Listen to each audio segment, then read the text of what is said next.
A misteriosa cidade de Machu Picchu não está mais habitada. Está vazia há quase meio milênio. Você começou a ver dentro disso o contorno de uma porta. E estamos falando sobre a possibilidade de recuperar o poder que Pachacutec possuía. Há algo enterrado sob Machu Picchu que nunca deveria ter sido encontrado. Nem por turistas, nem por historiadores, nem por ninguém. Durante 500 anos permaneceu oculto sob os terraços, sob os templos, sob as vistas de cartão postal que milhões fotografam todos os anos. E ninguém fazia ideia. Então, entre 2023 e 2025, 3 equipes distintas de cientistas, utilizando extração de DNA, escaneamento a laser e imagens de satélite, acidentalmente desencadearam uma descoberta que reescreveu tudo o que pensávamos saber sobre este lugar. O que encontraram sob a superfície não era apenas mais antigo ou maior do que o esperado. Era algo que não deveria existir. E é aqui que torna esta história perigosa. Poucas semanas após a divulgação das descobertas, o governo peruano tomou uma atitude sem sentido. A menos que o que está enterrado sob Machu Picchu valha mais por estar oculto do que por ser compreendido. Esta é a descoberta que ninguém previu. E ninguém estava preparado para o que aconteceu a seguir. Os ossos que mudaram tudo. Para entender o que está enterrado sob Machu Picchu, precisamos voltar um ano a um laboratório de genética em Yale, onde a bioarqueóloga doutora Lucy Salazar acabara de receber resultados que a fizeram ligar para um colega às 2 horas da manhã. Durante meses, Salazar e o geneticista Dr. Richard Buehrer lideraram um esforço para extrair e sequenciar o DNA de 34 indivíduos enterrados dentro das muralhas de Machu Picchu. Não se tratava de ossos encontrados aleatoriamente em meio aos escombros. Eram sepulturas cuidadosamente planejadas, posicionadas em locais estratégicos por toda a cidadela ao longo dos séculos. O estudo deveria ser simples, um censo genético que confirmaria o que a maioria dos estudiosos acreditava, que Machu Picchu era uma propriedade real do imperador Inca Pachacuri, um refúgio nas nuvens para o homem mais poderoso da América do Sul. Quando os conquistadores espanhóis invadiram o Império Inca em 1532, eles contavam com um pequeno exército de apenas 130 soldados de infantaria e 40 de cavalaria. Mas eis a questão: os dados não corroboravam essa hipótese. Os perfis de DNA desses 34 indivíduos não correspondiam aos das populações típicas das terras altas incas. Nem de perto. A diversidade genética era impressionante. Pessoas de origens étnicas completamente diferentes, regiões distintas, grupos linguísticos diversos, todas sepultadas juntas em um mesmo local. Algumas carregavam marcadores de populações costeiras a centenas de quilômetros a oeste, outras de grupos muito mais ao norte. Dr. Buehrer descreveu posteriormente as descobertas como algo completamente diferente de tudo o que haviam previsto. A imagem que se formava em suas telas não se parecia em nada com um retiro real. Era algo totalmente diferente, algo muito mais complexo e muito mais premeditado do que qualquer um poderia imaginar. E então Salazar encontrou as 6 mulheres. 6 restos mortais femininos enterrados entre os outros continham DNA, que não era proveniente dos Andes, mas sim da floresta amazônica. Os restos mortais de pessoas da selva das Terras Baixas foram encontrados a 2.440 metros de altitude, nas nuvens, em um local supostamente reservado para a realeza inca. Preciso que você imagine a distância. A bacia amazônica e Machu Picchu são separadas por uma das geografias mais brutais do planeta. Você começa em uma selva densa e sufocante, quase ao nível do mar, com uma umidade tão densa que você consegue senti-la no paladar. Depois, sobe por florestas nubladas, atravessando passos de montanha verticais onde as trilhas são pouco mais largas que seus ombros. Em altitudes congelantes, o ar fica rarefeito até seus pulmões queimarem. A temperatura cai 40 graus em um único dia. O terreno muda de lama para gelo e depois para rochas expostas. Mesmo os caminhantes modernos, com telefones via satélite e equipamentos de Gore-Tex, morrem em rotas como essas. E de alguma forma, há 500 anos, essas mulheres fizeram essa jornada, ou foram destinadas a fazê-la. Um par de ossos surpreendeu Salazar. Mãe e filha enterradas próximas uma da outra. Quando a equipe analisou os isótopos presentes em seus ossos, a composição química revelou 2 histórias de vida completamente diferentes. Os ossos da mãe apresentavam uma assinatura alimentar e geográfica distinta. As filhas carregavam outra. Elas haviam vivido em lugares diferentes, em épocas diferentes de suas vidas, com dietas diferentes, fontes de água diferentes, mundos diferentes. A mãe crescera comendo os alimentos de uma região, respirando seu ar, bebendo de seus rios. A filha fizera o mesmo em um lugar completamente diferente. Duas mulheres ligadas pelo sangue, separadas pela geografia e reunidas na morte a 2.440 metros de altitude, em uma cidadela que ninguém deveria questionar. Salazar refletiu sobre esses resultados por um longo tempo, antes de escrever qualquer coisa. Essa não era uma migração aleatória, era orquestrada, deliberada. Essas mulheres foram trazidas para Machu Picchu de propósito, transportadas por centenas de quilômetros através de alguns dos terrenos mais inóspitos da Terra. Alguém decidiu que elas precisavam estar ali. Alguém com autoridade para mover pessoas por um império, como peças em um tabuleiro de xadrez. A pergunta que ninguém no governo peruano queria abordar era brutalmente simples. Por quê? Por que trazer mulheres amazônicas para uma fortaleza nas montanhas? Qual foi o papel delas? E o que a presença delas nos diz sobre o que Machu Picchu realmente era? Mas essa nem era a parte mais estranha, porque enquanto Salazar e Burger analisavam ossos em New Haven, alguém já estava fazendo varreduras aéreas. E o que eles encontraram fez o DNA parecer uma nota de rodapé. O que os lasers encontraram? Em 2024, Ari Karamanica e uma equipe de especialistas em sensoriamento remoto sobrevoaram com drones equipados com LiDAR áreas de Machu Picchu onde nenhum turista jamais havia pisado. O LiDAR dispara milhões de pulsos de laser no solo e constrói mapas tridimensionais do que se encontra sob a vegetação, o solo e até mesmo rochas superficiais. Ele remove a selva como quem descasca a pele de um corpo. Ele vê o que os olhos humanos não conseguem. O drone sobrevoou densas encostas florestadas que circundam os famosos terraços e templos, áreas que foram classificadas por décadas como natureza selvagem, selva intocada emoldurando um sítio conhecido. Nada para ver aqui. 12 estruturas. Foi isso que apareceu na tela de Karamanica. 12 construções e plataformas até então desconhecidas, escondidas sob séculos de vegetação. Estruturas que nunca haviam aparecido em nenhum mapa, levantamento ou registro arqueológico em 500 anos de exploração. Algumas apresentavam as características reveladoras de plataformas cerimoniais. Outras pareciam residenciais, administrativas. A questão não é o que eram. A questão é que estavam lá. Sempre estiveram lá, e ninguém sabia. Eis o problema. As áreas onde essas estruturas foram encontradas são zonas restritas. Turistas não vão lá. A maioria dos pesquisadores não vai lá. Essas são áreas controladas pelo governo peruano, proibidas para visitação há décadas. Ninguém explicou publicamente por que essas zonas foram restritas em primeiro lugar, ou por que a varredura delas nunca foi uma prioridade. 12 edifícios escondidos por 5 séculos, encontrados em semanas, em áreas onde ninguém tinha permissão para procurar. Áreas que o governo peruano manteve seladas enquanto, como descobriríamos mais tarde, silenciosamente retomava planos para inundar todo esse vale com 8 milhões de turistas por ano. E se 12 estruturas estavam escondidas logo além dos limites conhecidos, quantas mais estariam nos vales ao redor? Qual era o tamanho do complexo original? Estávamos diante de uma única cidadela, ou do centro visível de algo muito, muito maior. Guarde essa pergunta em mente, porque a próxima descoberta piorou ainda mais a situação. O ex-impossível. Em 2025, um geólogo chamado Dr. Haldo Menegat, da Universidade Federal do Rio Grande do Sul, no Brasil, estava analisando imagens de satélite quando percebeu algo nos dados geológicos sobre Machu Picchu que o fez refazer seus modelos 3 vezes antes de acreditar. 2 grandes falhas geológicas, cada uma com aproximadamente 175 quilômetros de extensão, cruzam diretamente sob a cidadela. Não perto dela, nem adjacente, mas diretamente abaixo dela, formando um X perfeito. O ponto de interseção fica quase exatamente onde se encontra o complexo principal de templos. Ora, para a maioria das pessoas, falhas geológicas significam uma coisa: instabilidade, terremotos, colapso. Mas quando Menegat e sua equipe realizaram simulações computacionais, mais de 1000 cenários de terremotos em todas as magnitudes e direções imagináveis, os resultados superaram todas as expectativas. Cada simulação apresentou o mesmo resultado. A interseção dessas 2 falhas geológicas é extraordinariamente estável.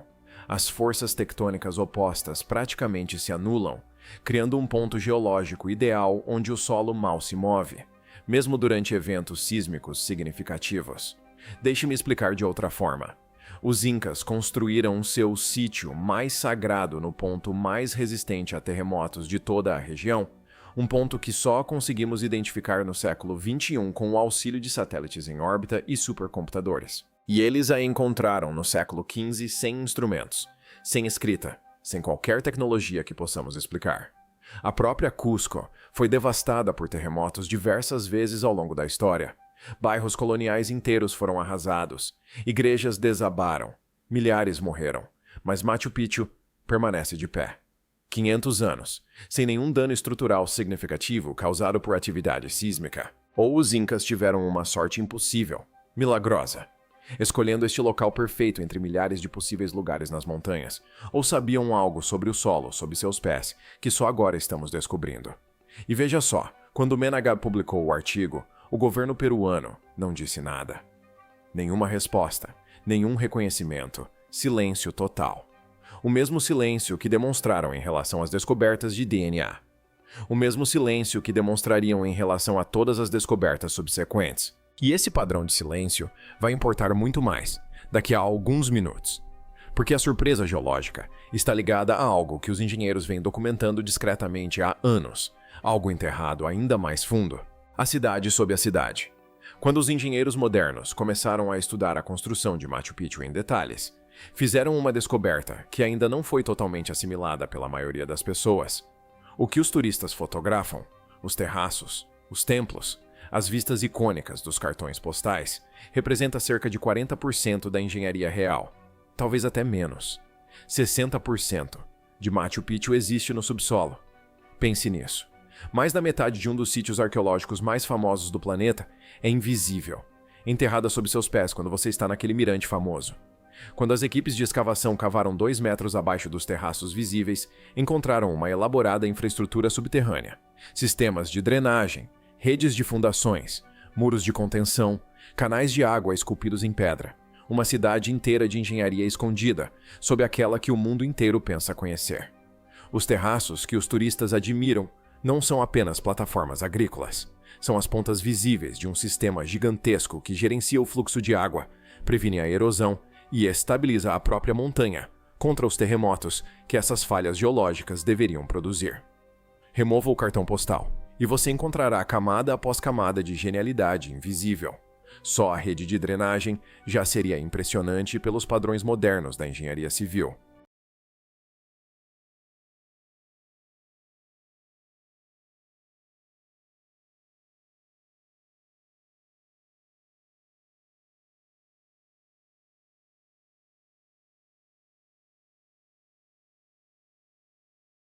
A água que entra no ponto mais alto é canalizada por condutos revestidos de pedra, redistribuída por dezenas de terraços, filtrada através de camadas de cascalho cuidadosamente graduadas e expelida na base da montanha em riachos controlados. Zero acúmulo de água, zero erosão, zero falhas estruturais por 500 anos, resistindo às monções, terremotos e séculos de negligência após o colapso do Império Inca. Essa infraestrutura invisível foi construída sem ferramentas de ferro, sem rodas, sem argamassa entre as pedras encaixadas com precisão, e ainda funciona até hoje. Enquanto você assiste a isso, os antigos sistemas de drenagem incas gerenciam a água da chuva em uma montanha peruana, com mais eficiência do que a maioria das cidades modernas gerencia suas águas pluviais. Engenheiros que estudaram o sistema dizem que ele rivaliza com qualquer coisa construída no século passado. Alguns dizem que o supera, mas aqui está o ponto principal. A precisão não parou no subsolo. No ponto mais alto de Machu Picchu, encontra-se um pilar de granito esculpido chamado Inihuatana. O nome se traduz como o lugar onde o sol está amarrado. Durante décadas, os arqueólogos o trataram como decoração cerimonial. Um objeto ritualístico, interessante, mas não funcional. Algo para fotografar e seguir em frente. Então, alguém decidiu medi-la com precisão usando satélites GPS, e o que descobriram mudou completamente a conversa. 3 graus. A pedra de Inihuatana está alinhada com o norte verdadeiro dentro de 3 graus, não o norte magnético, que varia com o tempo e muda ao longo dos séculos. O norte geográfico verdadeiro, o polo de rotação real do planeta. Esta única pedra esculpida funciona como um calendário solar, marcando solstícios e equinócios com uma precisão de 15 minutos. Ano após ano, século após século. Sem ajustes, sem recalibração, sem qualquer tipo de manutenção. O nível de precisão astronômica codificado nesta peça de granito corresponde aos padrões usados hoje para a calibração de satélites modernos há 500 anos, a 2.440 metros de altitude, esculpida com ferramentas manuais em granito bruto por pessoas que supostamente não tinham telescópios, instrumentos de precisão ou matemática avançada. Pelo menos que se saiba. Imagine tudo isso. Posicionamento à prova de terremotos em um ponto geológico invisível. 60% do sítio ainda está enterrado. 12 estruturas desconhecidas foram encontradas em zonas restritas. Evidências de DNA de uma população multiétnica deliberadamente reunida em todo um império. E um alinhamento astronômico que rivaliza com a tecnologia moderna. A pergunta que ninguém quer fazer em voz alta é a óbvia. Quanto de Machu Picchu foi realmente descoberto? 10%? 20%? O que mais está enterrado sob aquela montanha? Se você está fazendo as mesmas conexões que eu, já sabe que isso não bate certo. Assine o Stellar Insights. Eu abordo as descobertas e as decisões por trás delas toda semana. Porque o que acontece a seguir é onde a linha do tempo se rompe. 3 semanas da proteção à destruição. Janeiro de 2026. O Ministério da Cultura do Peru aprova um plano diretor para a proteção de Machu Picchu.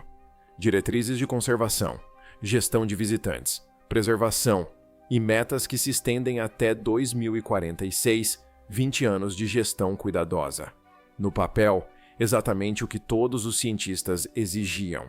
3 semanas depois, em fevereiro de 2026, o Peru dá sinal verde para o Aeroporto Internacional de Chinho. 3 semanas de protegido a inundado. Ora, indícios disso vinham se acumulando há anos, mesmo enquanto Liar examinava as zonas restritas. Enquanto Meneghet publicava suas descobertas geológicas, o governo peruano discretamente reativava um projeto aeroportuário que estava paralisado há 15 anos. Investigações de corrupção envolviam a construção brasileira. A gigante Odebrecht havia congelado os contratos. Bilhões desapareceram em subornos em 12 países. Presidentes caíram. Funcionários foram presos. O aeroporto de Chinho ficou soterrado em meio a esse caos. Mas no início de 2026, o projeto não apenas retornou, como foi acelerado. A meta era entrar em operação no final de 2027, 18 meses da aprovação ao primeiro pouso de aeronaves. A capacidade projetada era de 8 milhões de visitantes por ano. Isso representa um aumento de aproximadamente 200% nos níveis atuais, canalizado por um vale que já sofre com problemas de infraestrutura, água e esgoto. E a pista do aeroporto está sendo construída diretamente sobre terraços agrícolas incas de 600 anos em Chinho. Não são ruínas, são terraços funcionais. 6 séculos de existência e ainda em operação. A irrigação flui, a drenagem funciona. A engenharia estrutural se mantém intacta, sem necessidade de reparos. A mesma tradição de engenharia que construiu os sistemas subterrâneos sob Machu Picchu. As mesmas técnicas de construção. A mesma precisão quase impossível. Mas eis o detalhe que deveria te deixar perplexo. O estudo de capacidade. O relatório oficial que determina se a região pode suportar de forma sustentável 8 milhões de visitantes só deverá ser concluído em setembro de 2026, 7 meses após a aprovação do aeroporto. Aprovaram o aeroporto antes do estudo, que determinará se ele deve ou não existir. O relatório será divulgado em setembro. Quase certamente confirmará o que todas as avaliações independentes já concluíram. O Vale Sagrado simplesmente não comporta esse volume de turistas. Sistemas de água, estradas, gestão de resíduos, preservação arqueológica. Absolutamente nada disso é viável em larga escala, e o aeroporto será inaugurado de qualquer maneira. A decisão foi tomada antes que os dados existissem. 8 milhões de turistas por ano geram receita em todos os níveis: companhias aéreas, hotéis, transporte, concessões, impostos. Esse dinheiro não chega aos arqueólogos, não financia a preservação. O dinheiro flui para as mesmas redes que controlam os contratos de infraestrutura peruana há décadas. Siga o dinheiro. Sempre fica claro quem se beneficia e quem decide. E os cientistas não se calaram. O Dr. Salazar, pesquisadores de Cambridge, instituições arqueológicas japonesas, todos publicaram alertas. O fluxo de pessoas, a vibração, a umidade e a construção associados ao turismo de massa nessa escala representam ameaças diretas e mensuráveis à infraestrutura subterrânea que sobreviveu por 500 anos. A resposta do Peru? Silêncio. Nenhuma refutação. Nenhum contra-argumento. Nenhum envolvimento com um único dado. Apenas silêncio e um cronograma de construção. De um lado, há pesquisas revisadas por pares, evidências de DNA, mapeamento por lidar, modelagem geológica e 5 séculos de comprovação estrutural. Do outro, há projeções de receita e um projeto de pista de pouso. E os terraços que estão prestes a pavimentar. Uma vez que esses terraços desapareçam, o laboratório vivo para entender como os sistemas subterrâneos de Machu Picchu foram construídos desaparecerá com eles para sempre, o que eles não querem que seja estudado. Então, é aqui que estamos, e preciso que vocês ouçam isso com clareza. Cientistas passaram 5 anos desvendando a verdadeira natureza de Machu Picchu. Não era um palácio de férias para um imperador, nem um retiro cerimonial, mas sim um centro nevrálgico de um império, cuidadosamente projetado, geneticamente diverso, geologicamente perfeito, construído sobre um chás invisível que só foi encontrado com o auxílio de satélites, 60% enterrado no subsolo, alinhado com as estrelas com uma precisão de 3 graus. Um sítio arqueológico tão precisamente construído que seu sistema hidráulico ainda funciona após 5 séculos, e suas fundações resistem a terremotos que arrasaram cidades modernas construídas com aço e concreto. E agora, depois de cada escaneamento revelar sua complexidade inimaginável, depois de cada estudo comprovar a fragilidade do ecossistema ao seu redor, depois de cada evidência apontar para algo muito mais significativo do que um destino turístico, o Peru corre para abrir as comportas. Não com cautela, não gradualmente. Em apenas 18 meses. O relatório sobre a capacidade produtiva será divulgado em setembro de 2026. O aeroporto será inaugurado no final de 2027. Mas há uma pergunta que não me sai da cabeça. E vou dizê-la, porque ninguém mais o fará. E se isto não tiver nada a ver com turismo? E se as varreduras revelarem algo que certas pessoas não querem que seja estudado com cuidado, publicamente e de forma independente? E se o que está debaixo da terra, o que se esconde nessas zonas restritas, o que essas 12 estruturas realmente contêm, for mais valioso se controlado do que compreendido? E se alguém analisar esses dados e vir não um patrimônio histórico, mas um ativo? Não estou a falar de conspiração. Estou a dizer que o cronograma não faz sentido a menos que se leve em conta o que estas descobertas ameaçam. 15 anos de nada. Silêncio absoluto. Nenhuma única pá de terra. Depois, 5 anos de revelações que provaram que o local é ordens de magnitude mais significativo e mais frágil do que qualquer um imaginava. E de repente, com urgência, um projeto aeroportuário que ficou parado durante 1,5 décadas tem de ser concluído em 18 meses. Logo depois de os cientistas terem provado que há muito mais enterrado sob aquela montanha do que qualquer um pensava, logo depois dos dados terem mostrado que apenas arranhamos a superfície do que lá se encontra, o Dr. Ménaga publicou o 10º geológico, Silêncio de Lima. O lidar de Caramânica detectou 12 estruturas e zonas restritas. Silêncio. O DNA de Salazar desfez a teoria do retiro real e comprovou que Machu Picchu era um centro multiétnico de poder imperial, construído deliberadamente. Silêncio. E então, 3 semanas após a assinatura de um plano de proteção de 20 anos, as escavadeiras receberam sinal verde. Setembro de 2026. O relatório de capacidade é divulgado. Isso mudará alguma coisa? Ou será que a decisão foi tomada há anos em salas onde o dinheiro fala mais alto do que 5 séculos de provas? Assigne o Stellar Insights, porque esta história está se desenrolando mais rápido do que qualquer um esperava. E algo me diz que ainda não vimos o pior. A contagem regressiva começou. E Machu Picchu, a cidade impossível construída sobre o X impossível, com mais da metade de seus segredos ainda enterrados na escuridão, sob uma montanha que nunca deveria tê-los revelado, está ficando sem tempo.